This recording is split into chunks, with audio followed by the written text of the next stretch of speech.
Hi friends, ఈరోజు గుమ్మిడిపూడి నుంచి భద్రాచలం ఎలా వెళ్ళాలనేసి లో కాస్ట్ అండ్ ఎక్కడ స్టే చేయాలి, ఏమేం ప్లేసులు కవర్ చేయాలి అనేసి ఒక 3 days ట్రిప్ మేము ప్లాన్ చేసామన్నమాట.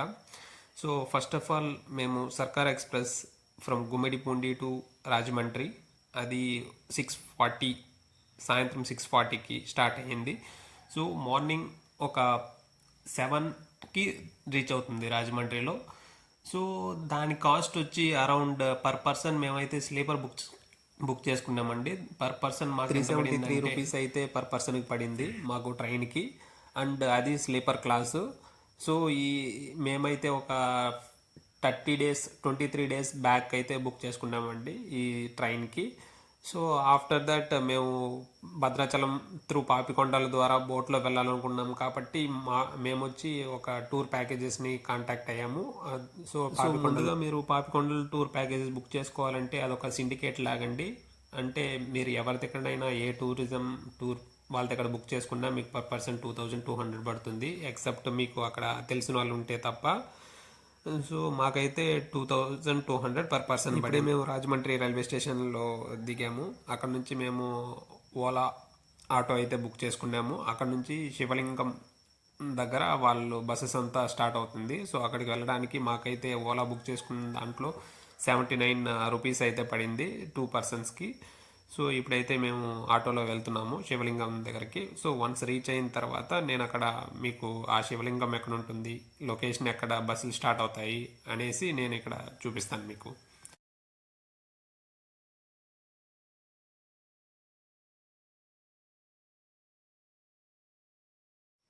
ఇదే ఆ శివలింగం. దీన్ని రాజమండ్రి పుష్కర్ ఘాట్ అని కూడా అంటారు. ఇక్కడే పాపికొండలుకి వెళ్ళే బోట్స్కి వెళ్ళాలనుకునే వాళ్ళందరూ ఇక్కడ నుంచే బస్సెస్ అన్ని స్టార్ట్ అవుతాయి. సో నాకైతే కొద్దిగా టైం ఉంది కాబట్టి నేను పుష్కర్ ఘాట్ లోపలికి వెళ్ళి చూడాలనేసి లోపలికి వెళ్ళాను. ఇక్కడ పెద్ద మర్రి చెట్టు ఉంటుంది ఎంటర్ అవగానే. సో కిందకి వెళ్ళామంటే అక్కడ గోదావరి పుష్కర్ ఘాట్ అనేది కనిపిస్తుంది, రాజమండ్రి పుష్కర్ ఘాట్ అనేది. సో ఇక్కడ చూడొచ్చు మీరు రాజమండ్రి పుష్కర్ ఘాట్ని. మీకు కానీ టైం ఉంటే లోపలికి వెళ్ళి శివాలయాన్ని కూడా దర్శనం చేసుకోవచ్చు. దర్శనం కంప్లీట్ అయిన తర్వాత వన్స్ ఆ బస్సు స్టార్ట్ అయ్యే ప్లేసెస్కి వచ్చేసాము మేము. ఇంకా అన్ని బస్సులు ఒకేసారి స్టార్ట్ అవుతాయి. మేమైతే ఇక్కడికి 7:30కి రీచ్ అయ్యాము. బట్ మా బస్ వ్యూ అయితే ఇది. మా బస్సు ఇక్కడ 8:30కి అయితే స్టార్ట్ అయ్యింది. 8:30 టైమింగ్స్కి అయితే స్టార్ట్ అయింది మా బస్సు. సో టిఫిన్ అంతా వాళ్ళు బోట్లోనే అరేంజ్ చేస్తామన్నారు కాబట్టి మేము ఇంకా స్టార్ట్ అయిపోయాము. ఇక్కడ నుంచి మాకు దాదాపు 45 minutes to 1 hour అనేది పడుతుంది బోటింగ్ పాయింట్ రీచ్ అవ్వడానికి, గండిపోచమ్మ బోటింగ్ పాయింట్కి రీచ్ అవ్వడానికి. బస్సెస్ మారెక్కేస్తాము అనేసి అలా ఏమి ఇబ్బంది పడాల్సిన అవసరం లేదు. సో వీళ్ళంతా ఒకే సిండికేట్ కాబట్టి వీళ్ళు ఒక బస్ ఫుల్ అయిన తర్వాత ఇంకో బస్ని వాళ్ళే దగ్గరుండి ఎక్కిస్తారనమాట. సో ఒక బస్ ఫుల్ అయిపోయిందంటే వేరే బస్సులో ఎక్కిస్తారు. అదేవిధంగా బోట్లు కూడా వాళ్ళు ముందుగానే ప్లాన్ చేసుకుంటారు ఎవరిని ఏ బోట్లో ఎక్కించాలి అనేసి. వాళ్ళ దగ్గర ఒక లిస్ట్ ఉంటుంది. సో ఆ లిస్ట్ ప్రకారమే మిమ్మల్ని అలొకేట్ చేస్తారు. అండ్ బోట్స్ కూడా ఒకేసారి స్టార్ట్ అవుతాయి. సో మీరు కంగారు పడాల్సిన అవసరం ఏమీ లేదు. సో కొద్దిగా ఈ బస్సులో వెళ్ళేటప్పుడు ఒక 30 minutes కొద్దిగా రోడ్ అనేది కొద్దిగా బాగుంటుంది. మళ్ళీ ఒక 15 minutes 30 minutes అనేది రోడ్ కొద్దిగా బాగుండదు, గుంటలు రోడ్డు అలా ఉంటుంది. సో వన్స్ మీకు రీచ్ అవ్వడానికి ఒక 45 minutes పడుతుంది రాజమండ్రి శివలింగం దగ్గర నుంచి Pushkar ghat boating Gandipochamma boating point వెళ్ళడానికి. ఆఫ్టర్ 45 minutes జర్నీ తర్వాత మేమైతే మా లొకేషన్కి రీచ్ అయ్యాము, గండిపోచమ్మ టెంపుల్ దగ్గర, గండిపోచమ్మ బోటింగ్ పాయింట్స్కి అయితే. బట్ బస్సెస్ అయితే కొద్దిగా ఒక కొండ ముందుగానే స్టాప్ చేస్తారు. సో అక్కడ నుంచి మనం అది కొద్దిగా వాకబుల్ డిస్టెన్స్లో ఉంటుంది.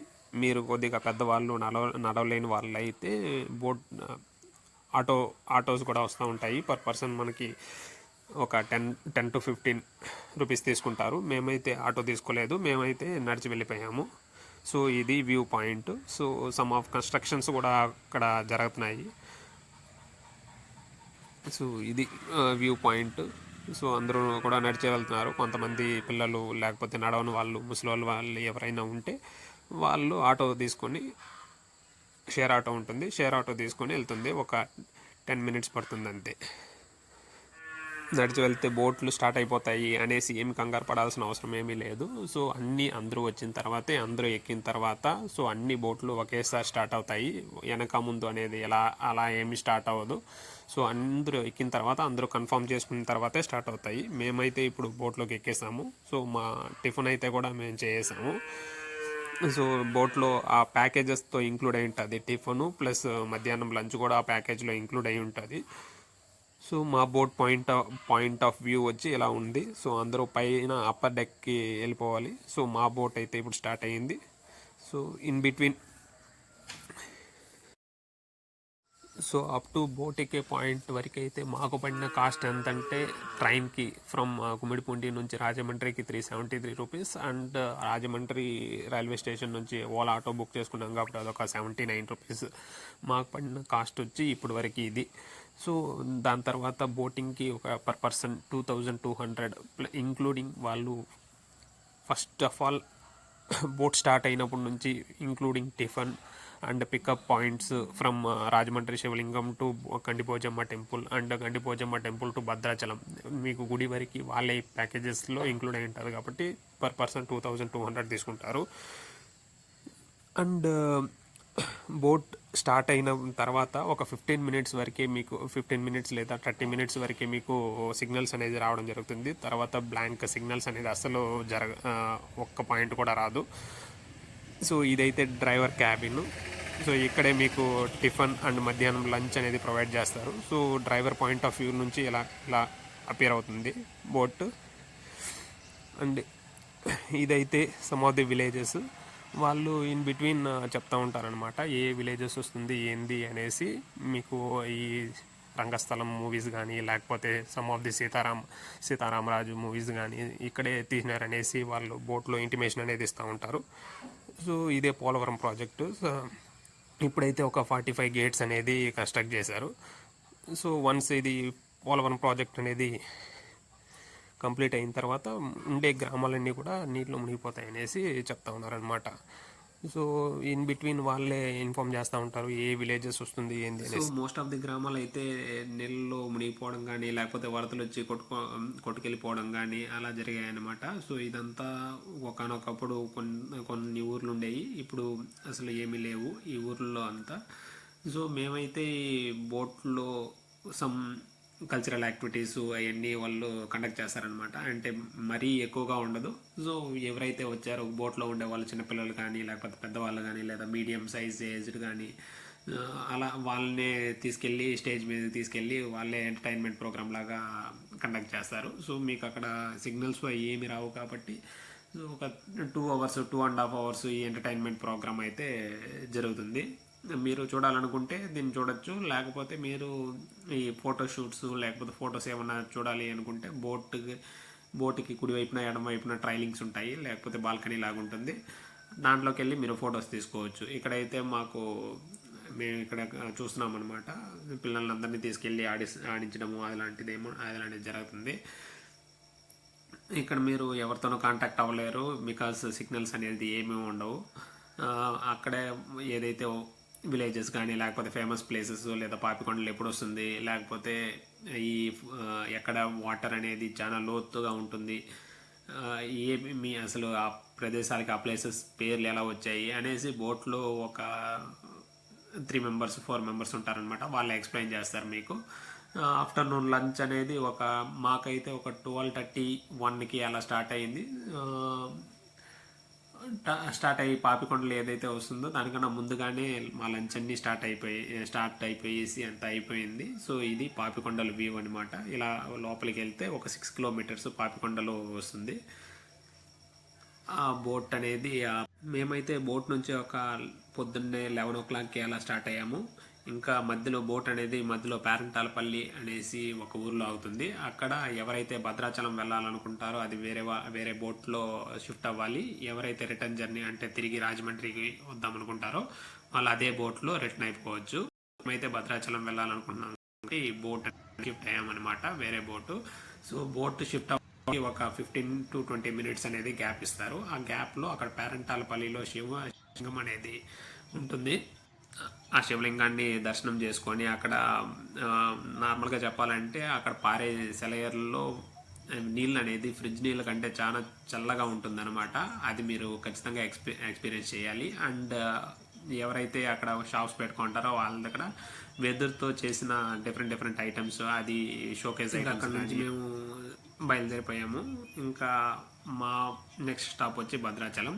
సో భద్రాచలం రీచ్ అవ్వడంతో ఇలా ఉంటుంది. భద్రాచలం బోటింగ్ పాయింట్ అనేది ఇలా ఉంటుంది. సో మేము భద్రాచలం నుంచి ఇంకా అక్కడి నుంచే ట్రావెల్స్ అనేది వాళ్ళు స్టార్ట్ అవుతారనమాట. ఆ ట్రావెల్స్ నేమ్ కూడా బోట్లోనే మీకు చెప్తారు, ఏ ట్రావెల్స్ ఏ బస్ ఎక్కాలనేసి. అక్కడ నుంచి ఒక 1.5 2 hours వరకు జర్నీ ఉంటుంది.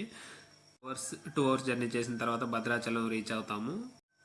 మేము దాదాపు ఈవినింగ్ ఒక 6:30కి అలా భద్రాచలం రీచ్ అయ్యాము. సో అక్కడ నుంచి మేము ఒక రూమ్ తీసుకొని ఆ రూమ్కి పర్ హెడ్ ఆ రోజు అయితే చాలా ఎక్కువ ఉంటుంది. సో పర్ హెడ్ అనేది కాదు, పర్ నైట్ అనేది మీకు రూమ్ అవైలబిలిటీలో ఉంటుంది. సో 600 నుంచి స్టార్ట్ అవుతుంది అనమాట.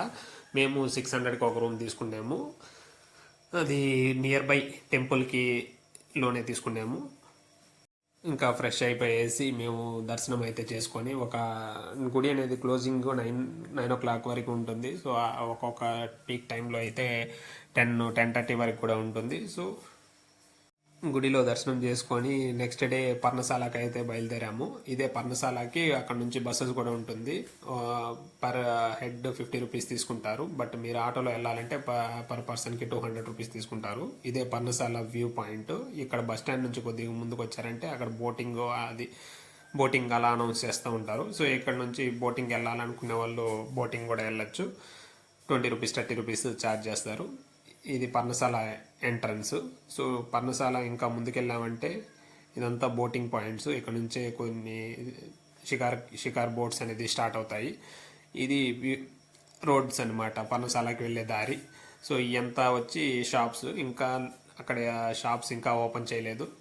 మేమైతే మార్నింగ్ 7కి అలా 6:30 7కి అలా వెళ్ళాము. సో ఇంకా ఏమీ షాప్స్ అయితే ఓపెన్ చేయలేదు. సో వన్స్ మీరు పర్ణశాల రీచ్ అయిన తర్వాత అక్కడనే సీతారాములు లక్ష్మణుడు వీళ్ళంతా వచ్చి అక్కడే అరణ్యవాసం. సో 14 సంవత్సరాల అరణ్యవాసంలో ఒక 2-3 years అక్కడే అరణ్యవాసం చేశారు వాళ్ళు. అది ఆ ప్లేస్ అనమాట పర్ణశాల అనేది. సో మనం లోపలికి వెళ్ళామంటే మీకు ఎక్కడెక్కడ సీతారాములు ఎక్కడున్నారు అండ్ లక్ష్మణ్ రాక గీసిన స్థలం కానీ, లేకపోతే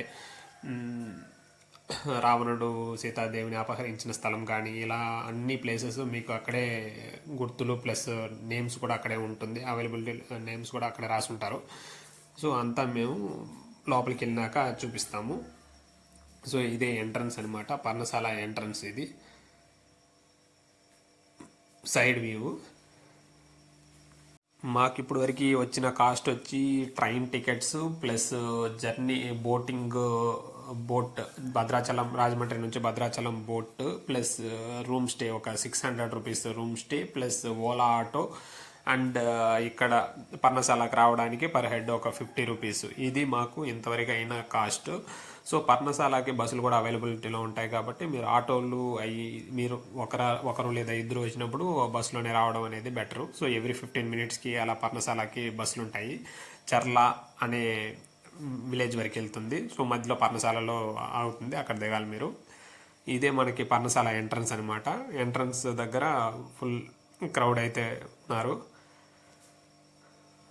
సో ఇది ఎంట్రన్స్, పర్ణశాల లోపలికి వెళ్ళే ఎంట్రన్స్. సో మేము చెప్పులు పెట్టుకోవడానికి లోపల మనీ ఇచ్చేసి చెప్పులు పెట్టుకోవడానికి వీలుంటుంది. అదేవిధంగా పర్ణశాల నుంచి నారచీరలు అంటే సీతం వారు స్నానం చేసి చీరలు ఆరేసుకోవడం కానీ, లేకపోతే అక్కడ అలా చూపిస్తారు కదా, ఆ స్థలానికి కూడా ఇక్కడ నుంచి ఒక 1.5 kilometer 2 kilometers 1.5 kilometer అయితే ఉంటుంది. మీరు ఆటో కావాలంటే ఆటోలు అయితే ఫ్రీక్వెంట్గా ఉండవు. మీరు నడిచి వెళ్ళాలంటే కూడా నడిచి వెళ్ళొచ్చు.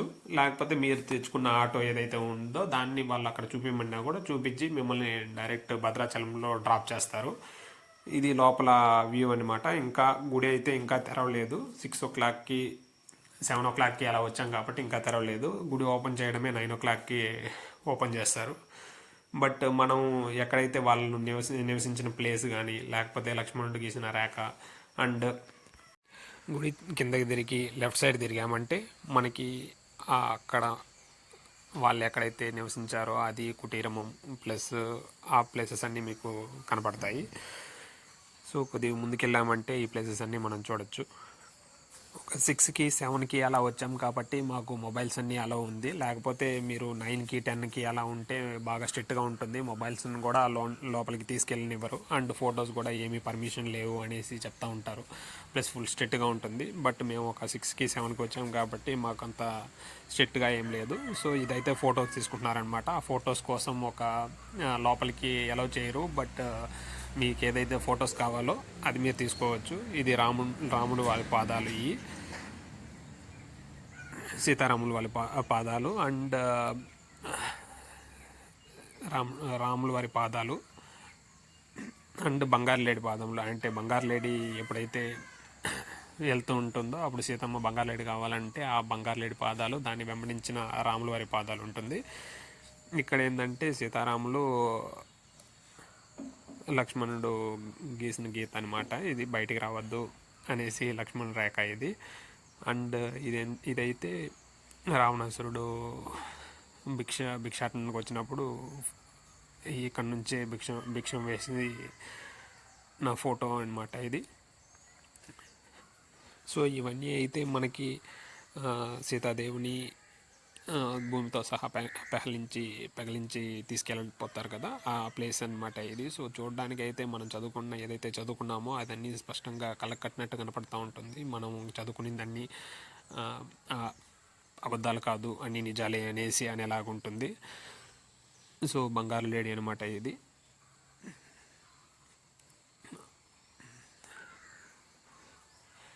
సో మీరు చూసారంటే ఇవన్నీ ఒక జ్ఞాపకాలు.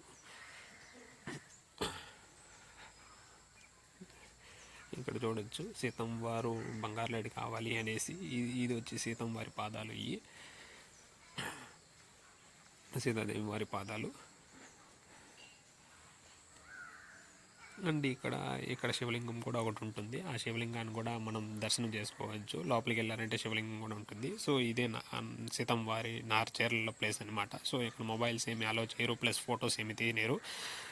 కనపడినంతవరకు నేను కవర్ చేశాను అనమాట. ఇక్కడైతే ఏమేమి ఉంటుందంటే సీతమ్మ వారు ఆరేసుకున్న నారచీర, ప్లస్ నారచీర గుర్తులు కానీ, లేకపోతే రాములు వారు ఆరేసుకున్న పట్టుపంచ, ప్లస్ సీతమ్మ వారు పసుపు కుంకుమరాలు కానీ, ప్లస్ వాళ్ళు తిన్న కంచము అలా అనమాట. సో మేము మళ్ళీ రిటర్న్ బయలుదేరేసాము. మాకైతే వేరే వాళ్ళు రిటర్న్ జర్నీలో మేమైతే వేరే వాళ్ళు ఒక 4 మెంబర్స్ ఉన్నారు. ఆ 4 మెంబర్స్తో కలిసి మేము కూడా ఒక 200 అలా, మాకైతే 150 అలా తీసుకున్నారు. 100 అలా తీసుకొని మా రిటర్న్ జర్నీలో వాళ్ళతో పాటు ఆటోలో వెళ్ళిపోయామన్నమాట. సో ఇంకా మాకు టైం ఉండటంతో అక్కడ నుంచి రాజమండ్రి నుంచి విజయవాడకు వచ్చి విజయవాడ కనకదుర్గమ్మ గుడిని దర్శనం చేసుకున్నాము. సో రాజమండ్రి నుంచి విజయవాడకి రావడానికి పర్ హెడ్ 250 తీసుకుంటారు. So minimum 5 to 6 hours journey అయితే ఉంటుంది. సో రఫ్గా మేము వచ్చి మా బస్ అనేది మేము బుక్ చేసుకునేది 9 o'clock కాబట్టి మేము అక్కడికి రీచ్ అయ్యింది 4కి 5కి అలా రీచ్ అయిపోయాం.